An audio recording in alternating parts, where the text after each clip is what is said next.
लेकिन जैसे हमारी पहली बेटी गायत्री ने आपको बताया था कि गायत्री मंत्र एक छोटे से मेंढक को उस कुएं से निकालकर पूरी दुनिया दिखा दी हंस ने, उसके जीवन में, मेंढक के जीवन में हंस आया। उसी प्रकार हम सबके जीवन में भी गायत्री मंत्र एक चेतना के रूप में आया और फिर हमने गायत्री मंत्र का मेडिटेशन शुरू किया। हम लोग भी 8 बजे तक उठते थे। हमारी क्या आदत थी कि चाय पीना, मिर्ची ऊपर से नमक डालना और मोबाइल चलाना, टीवी देखना, ज़्यादा फैशनबाजी करना, डीजे साउंड, फिल्मों पर नाचना गाना, आम लड़कियां जैसा जीवन जीती है वैसा हमारे जीवन में भी था। लेकिन जब हमने गुरुदेव के साहित्य को पढ़ा, हम अन्य लोगों से, गायत्री परिवार के अन्य जो बाबूजी लोग हैं, वरिष्ठ हैं, जिन्होंने बहुत पहले से मिशन का काम शुरू कर दिया, उन लोगों से हम जुड़े, उनसे हमने सीखा कि जीवन विद्या कितनी जरूरी है। शिक्षा तो हमको मिल जाती है, आज के समय में शिक्षा पाना उतना कठिन नहीं है, आसान है, लेकिन आज कहीं ना कहीं जीवन विद्या से आज हमारे बच्चे, युवा, बच्चियां भटक रही है। तो जीवन विद्या जीवन में बहुत जरूरी है। हमें अपने जीवन में अच्छी आदतों को अपनाना है। मैं भी गायत्री परिवार से जुड़ी, छोटी सी उम्र से भारतीय संस्कृति ज्ञान परीक्षा दी मैंने स्कूल में 9th में, और मैं प्रथम आई अपनी स्कूल में। तो मुझे गायत्री शक्तिपीठ पर, गायत्री मंदिर पर बुलाया गया और हमें सम्मानित किया गया। तो मैं अपने मम्मी पापा को भी साथ में लेके गई थी। उस दिन मेरे मम्मी पापा की आंखों में आंसू थे कि मेरी बेटी ने कुछ अच्छा किया, उसकी वजह से हमको सम्मान मिला। तब वहाँ पर हमें बाबूजी ने गायत्री मंत्र लेखन की पुस्तकें दी और हमने गायत्री मंत्र लेखन शुरू किया।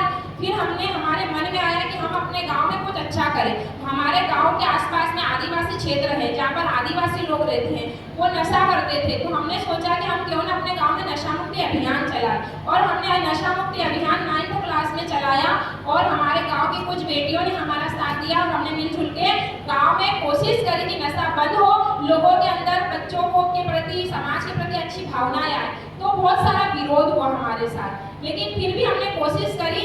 ये बात हमारे आसपास में जो गायत्री परिवार के लोग थे उनको पता चली कि वहाँ की लड़कियाँ, उस गांव की बेटियाँ नशा मुक्ति पर काम कर रही है, उन बेटियों से मिलना चाहिए।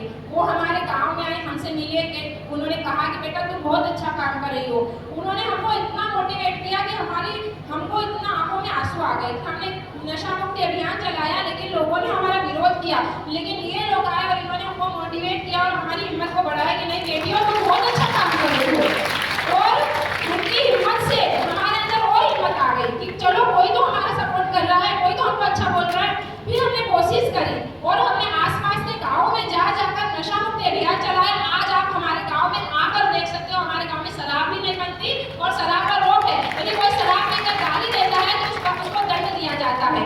तो ये किस लिए हुआ? क्योंकि गांव की छोटी नन्ही मुन्नी पढ़ने लिखने वाली बेटियों ने प्रयास किया। हमने इतना ही नहीं प्रयास किया, गायत्री परिवार से जुड़ने के बाद गुरुदेव के साहित्य को पढ़ा। गुरुजी ने 7 आंदोलन छेड़े, जिसमें पहला आंदोलन है साधना।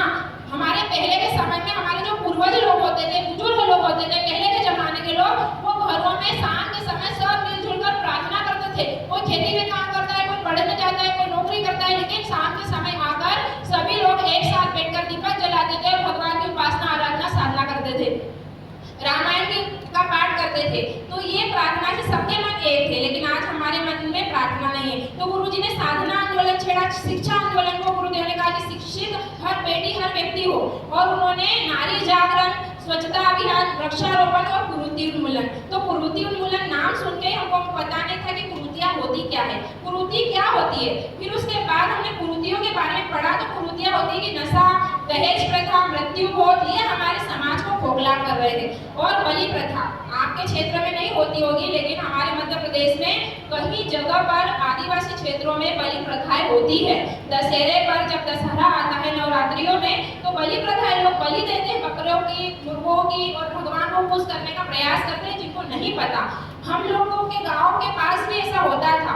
हम लोग बचपन में नहीं जानते थे, लेकिन जब हमने गुरुजी के साहित्य को पढ़ा कि समाज में जब अंधकार बढ़ता हो, समाज में रूढ़िवादी परंपराएं हो, तब शिक्षित बेटियों को, नारियों को, सीता, मीरा, मैत्रेयी, मदालसा, गार्गी, अनुसुईया, शकुंतला, रानी लक्ष्मीबाई जैसी बेटियां बनकर समाज की कुरीतियों को रोकना चाहिए। तो हमने कुरीति पर काम किया और हमने अपने गांव में बलि प्रथा बंद कराई। हमारी सब बेटियां मिलकर हमने गांव में, जहाँ पर 20 बकरों की बलि दी जा रही थी, उस समय हम 20-25 बेटियां गई और लोगों को निवेदन किया कि आप बलि प्रथा रोकिए, कि बकरों को मत मारिए, इनके अंदर भी प्राण होते हैं, इनमें भी भगवान होते हैं। लेकिन लोगों ने हमारा विरोध किया। फिर हमने उनको एक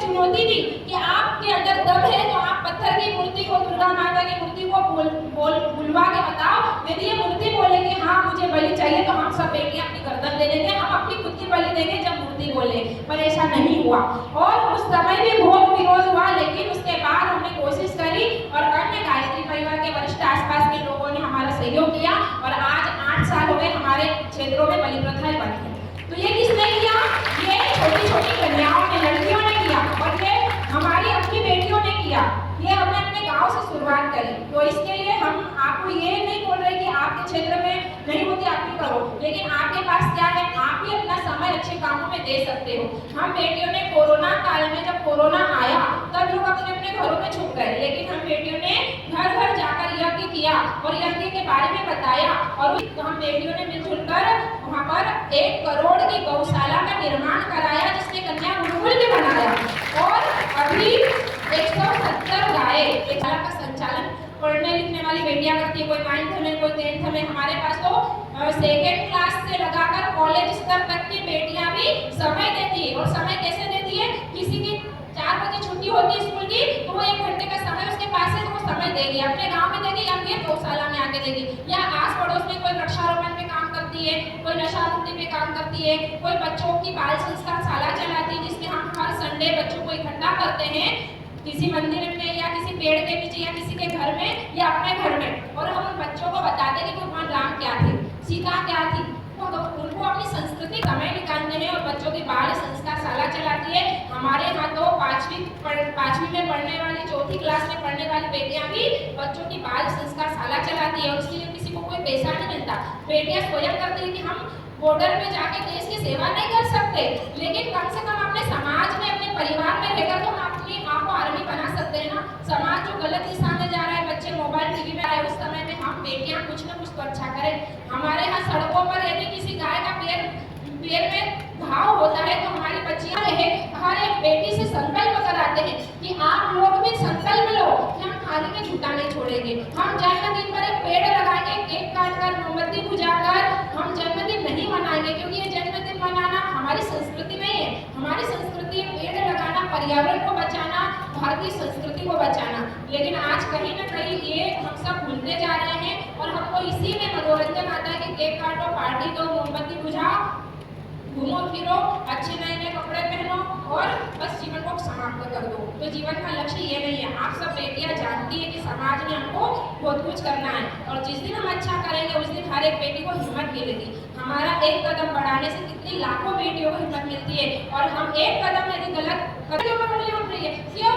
क्योंकि एक बेटी यदि गलत कदम उठाएगी तो हजारों बेटियों पर उंगली उठेगी और एक बेटी अच्छा काम करेगी तो हजारों बेटियों का जीवन सुधर जाएगा। तो कम से कम हम वो बेटी बने जिससे हजारों बेटियों को हिम्मत मिले, आत्मबल मिले और उनका मनोबल बढ़े। बेटियों, आपको इसीलिए कन्या कौशल के लिए बुलाया गया, कोई भाषण देने के लिए, कोई प्रवचन देने के लिए, कोई कथा सुनाने के लिए नहीं बुलाया गया। इसलिए बुलाया गया कि राजस्थान की हर एक बेटी एक वीरांगना बन जाए। आपको गर्व होना चाहिए। जब हम ट्रेन में आ रहे थे तो हमारी बहनें बोल रही थी, ये चारों बहनें मेरे साथ पहली बार राजस्थान आई, तो बोले कि जीजी राजस्थान में आकर ही इतना अच्छा लग रहा है, ऐसा लग रहा है कि जैसे चित्तौड़ का नाम सुन के ही क्रांति आ जा रही है, पन्ना धार का नाम सुनते ही मन में ऐसी क्रांति आती है कि हम भी कुछ करें ऐसा कि समाज में नई दिशा समाज को मिले। तो जब हम राजस्थान की भूमि में आए तो उनको इस भूमि को नमन करते हैं कि यहाँ की जो बहनें थी, बेटियां थी, उन्होंने अपने त्याग और बलिदान से पूरे भारत का निर्माण किया। तो आज इस समय में क्यों नहीं कर सकते? आज के इस समय में भी हमारे राजस्थान की बेटियों के अंदर इतना जोश और जोश भी हो और होश भी हो। जोश तो सबके अंदर आज होश आ जाता है, लेकिन होश नहीं होने के कारण बेटियां गलत दिशा में अपने जोश को लगा देती है। तो जोश और होश दोनों होना चाहिए और ये जोश और होश कहाँ से आएंगे? ये अच्छी पुस्तकें पढ़ने से आएंगे। महान व्यक्तियों के साहित्य को पढ़ो। गुरुदेव ने 3500 पुस्तकें लिखी। यदि आप उनके साहित्य को पढ़ोगी, हमारे गुरुदेव ने कहा कि बेटा मेरी फोटो को मत पूछना, मैं व्यक्ति नहीं हूँ, मैं विचार हूँ। और हम बेटियों ने गुरु जी के साहित्य को पढ़ा और हमारे मन में आया कि हमें पर्यावरण पे काम करना चाहिए, हमें नारी जागरण पे काम करना चाहिए, हमें युवाओं को सही दिशा देने के लिए अपना समय देना चाहिए, हमें हर एक बच्चे को राम और कृष्ण बनाने के लिए प्रयास करना चाहिए। हमारी प्रकृति, हमारी धरती, हमारी मातृभूमि को गर्व होना चाहिए कि आज मेरे